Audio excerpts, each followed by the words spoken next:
पाणी, एका तहानलेल्या याचे काला कुणी पाणी देता का रे पाणी. एक एक माणूस, एक एक प्राणी, पाण्याच्या एका थेंबा वाचून, देवाच्या दये वाचून, जगण्याची इच्छेपासून करपलेल्या राना वनात उजाड वस्ती घेतत आहे. जिथे एक तरी पाण्याचा थेंब मिळेल या आशेने प्रत्येक दगडाखाली पाणी शोधत आहे. पाणी देतं का रे पाणी, एका तहानलेल्या याचे काला कुणी पाणी देतं का रे पाणी.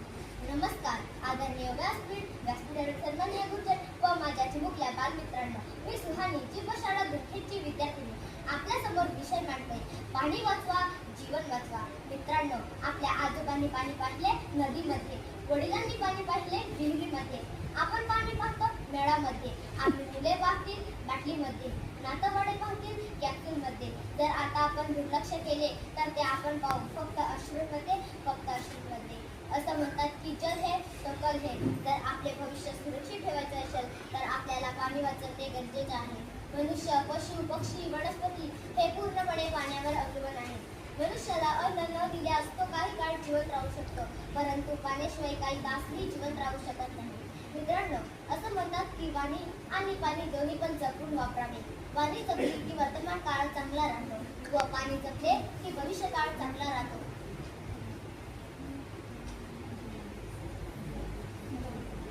जर तुम्हाला तुमचा भविष्यकाळ सुरक्षित ठेवायचा असेल तर पाण्याची समस्या ही भविष्यवेधी समस्या आहे. म्हणूनच प्रत्येकाचा एकच नारा, पाण्याची बचत करा.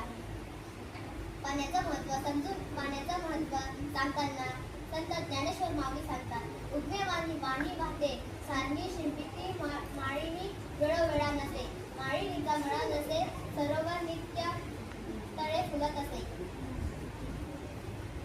ज्ञानदेव म्हणे, ही खूप जागा शर्मास्त्र ज्यांना चुकी.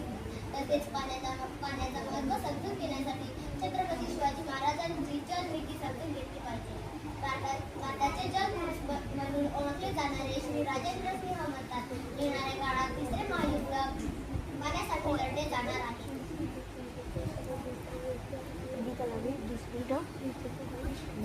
शेवटी एवढंच सांगते, जीवन समाया है, खुशियों का रंग और सपनों का रंग और खुशियों